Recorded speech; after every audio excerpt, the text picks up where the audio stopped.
This is TWiT. Xbox One X. I am still calling it Project Scorpio because that is a much better name, but we're told to call it Xbox One X. I think this is your beat, Paul, although I'd love to know what Mary Jo feels about the Xbox One X. She piped in the notes, I noticed. Yes, she did. And it's funny that yesterday I said to Paul on messaging, I'm like, so I don't sound idiotic on Windows Weekly. How do you say Xbox One with the X? Is it Xbox One 10? Is it Xbox One X?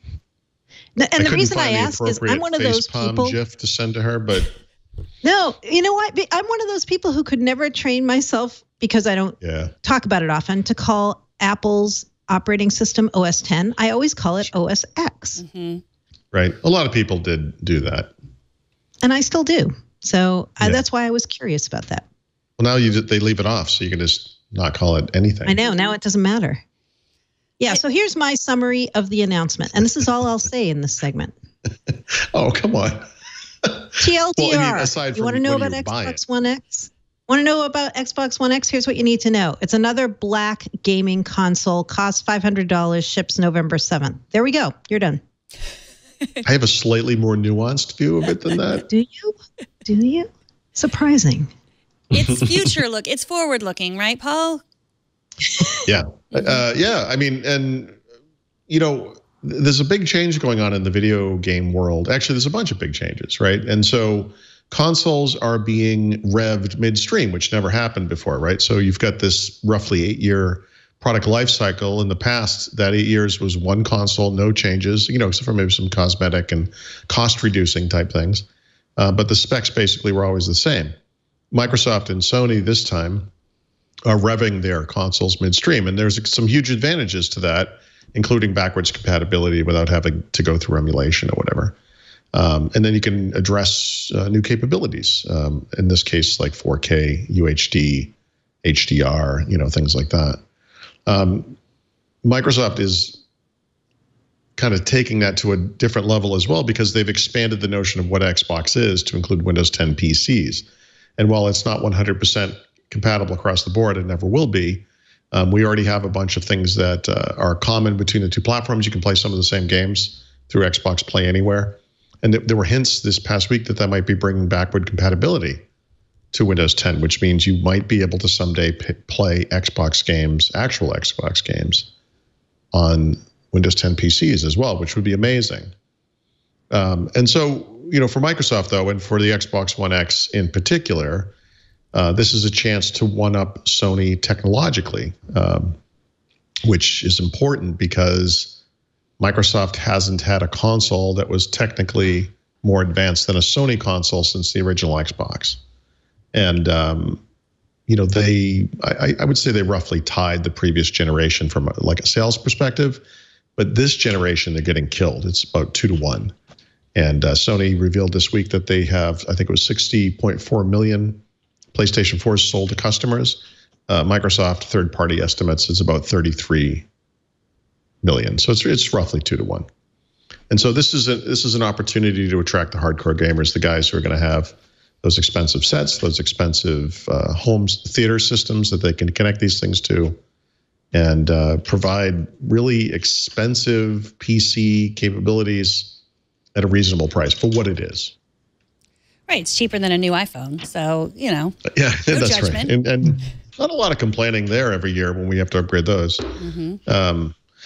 You know, it's the video game world, so there's a lot of silliness involved, and by that I mean there are people who believe that Microsoft combining Xbox with Windows 10 means there's no such thing as exclusive anymore. There are people who believe that when companies go to the E3 trade show, which is where this announcement was made, they should only talk about games. I don't agree with any of that stuff. I think what they're doing is really smart. And granted, it's driven by the fact that they are getting killed, and they might have gone in a more traditional route otherwise. But that just benefits all of us, you know. And so this is neat because it literally does leapfrog the PS4 Pro technologically. And that's been kind of a long time coming. And I think for Xbox fans, it's just kind of a big deal.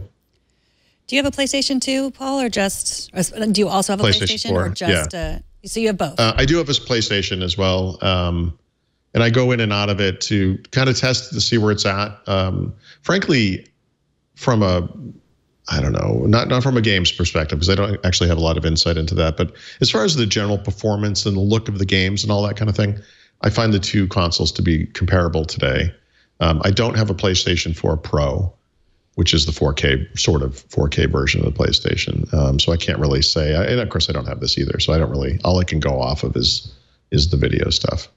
But people have different opinions about the quality of the games on each platform. That's another thing in the video game world I'm not a big fan of, is the notion of console exclusives. And, people might pick Xbox because they love Halo and it's the only place you can play Halo. And people might pick Sony because they hate themselves and they don't understand what's good and what's bad. But I'm not judging.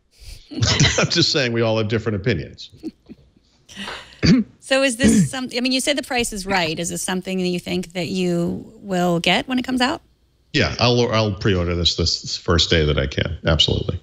When can you, it comes out in November, right? When can you pre-order? Yeah, that I don't know, actually. I keep going back to the Xbox site to see if I can do it now, but that's a good question. And in fact, if you think about it, there will probably be various, well, actually, maybe there won't be, but there might be different deals. If you want to buy it at Best Buy, they might throw in something for doing it there and so forth. So we'll see how that evolves. But yeah, no date yet on that. And the branding's being updated? Yeah, they've changed the logo. There was I don't know if we talked about this last week or if it didn't make the cut, but sometime in the past week, this trademarked S with a slash through it was revealed to be, a Microsoft trademark. And there was a lot of speculation that must stand for Scorpio, and that maybe they were actually going to call this thing Xbox Scorpio. And isn't that kind of cool? And blah, blah, blah, And as it turns out, it's just the new logo for the Xbox One S, which is the existing console. They also have a new logo for the X as well, which has a similar kind of a slash element to it. But as I wrote in my little post about it, it's a fog of war thing. We all had Project Scorpio in the brain, so when we saw this, that's where we went with it. I think I don't know anyone said no, it's an Xbox One S logo. And the other thing is, it's that, I think that's the thing we all do as people. We get stuck on things, and the best example I have is when you're listening to a song and you want to think of another song, but you can't because the song playing is in your head, and you can't possibly get it out of there because it's right there. And when you're so hyper-focused on Xbox One Scorpio right before it comes out, right before they announce it, it's hard to imagine thinking about, no one's thinking about Xbox One S. So it's hard to put your mind in that kind of mindset, I guess, or whatever. Can I ask an operating system question about this? Sure. I don't know if it was a joke, but I saw people during the webcast tweeting that Xbox One X is based on Windows 10S. No. But is it the core? Well, what's the core inside? What's that? What's the core inside? I mean, it's the core of Xbox One all along has been Windows, right? It's the same core, right. but it's not really Windows. It's Hyper-V. So it's probably more correct to say it's based on Windows Server in a way, because the idea of this thing is that they can partition operating environments, and that's part of the key to its emulation stuff. So it's the same as Xbox One, or different? The operating system itself, it's probably an updated version of the same operating system, because it's the same. Okay. It is an Xbox One. It's not a new system. So if off the top of my head, I want to say the original Xbox One, when it first came out, was actually based on Windows 8.1 or whatever. And then they updated it to Windows 10 over a series of those system updates that they do. Mm-hmm. And so it's still Windows 10 era, version of Windows. But I mean, architecturally, I suppose installing Hyper-V changes Windows somewhat, but not like it does on the server. Maybe I'm just making this up, but it seems to me it's a little bit more like the way server is architected or whatever. Yeah, it wasn't a trick question. I was just curious because I saw that and I'm like, based on Windows 10S, really? No, I don't know where that comes from. I mean, I guess the theory there is that it doesn't run Win32 games or apps or anything, right? So I guess you could say, oh yeah, it's just like Windows 10S. I mean, and it sort of is, because it sort of runs, store apps, right? I mean, it does literally run store apps, but not all store apps. It doesn't run all the apps that Windows 10S runs. I mean, I think these things are all just different derivatives of the same soupy mess that is Windows 10. Yeah. Yep. Okay.